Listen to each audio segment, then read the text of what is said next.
Hope you're having a good day, afternoon, evening, night, morning, whatever time it is, wherever you are.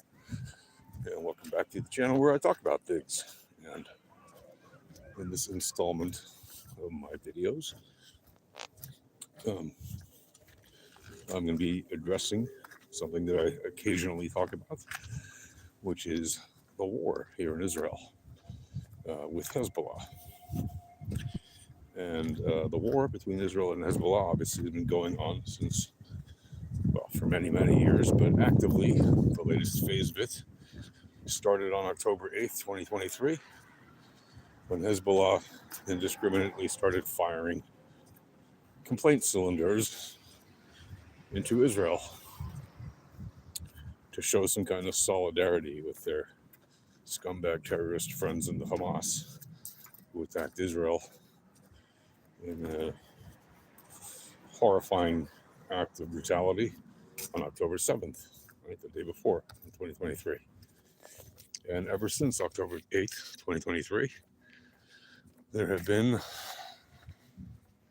many attacks on the north of Israel and the center of Israel from Hezbollah. And they have fired as far south as Tel Aviv and around that area, all the way from Lebanon. And obviously here in the north of Israel, we get a lot of air raid sirens from all kinds of complaint cylinders, whether they be rockets or missiles or drones or whatever else they throw at us, mortars. And occasionally they try to do other things too. And obviously earlier in the war, they were trying, more often than they did, infiltrate the border a few times and got stopped very quickly, but caused damage and even harmed people or killed people with small groups of terrorists that would cross the border and then get stopped by Israeli patrols. But anyway, pretty much they've been just shooting rockets and other forms of complaint cylinders at us for more than a year and a month, right? Almost a year and 2 months now. More than a year and a month and a half, something like that.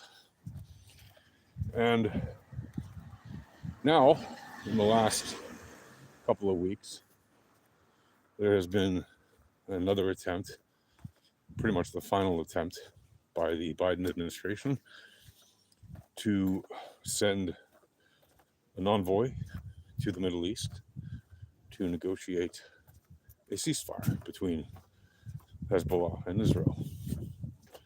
And he spent a good part of last week in Beirut negotiating with Lebanon's government and Hezbollah, and came away with some kind of an agreement that they would accept if Israel would accept it. And then he came to Israel to show that proposal to the Israeli government.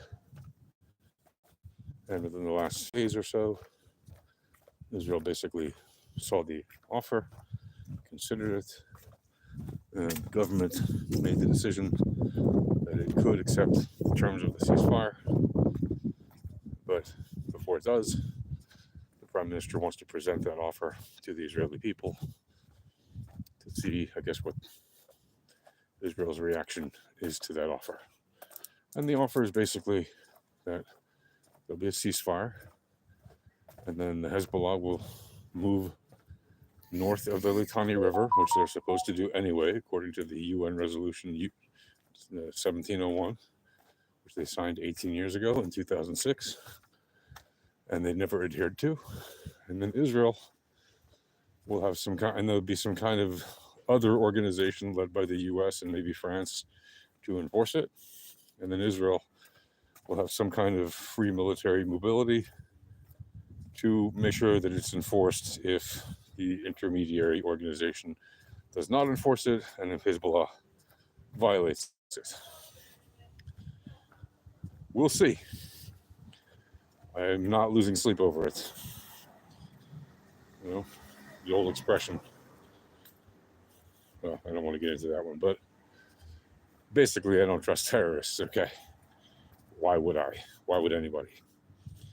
So, yeah, hopefully there will be a ceasefire because, well, it would be nice to have an end to the war. But it would be preferable if Israel would just keep fighting and defeat them. Of course, that raises a whole bigger problem because that would mean a much bigger war. Oh, and then obviously Israel is supposed to also withdraw its forces from Lebanon as part of that agreement. So, anyway, that's the news from now. I'll talk to you guys later.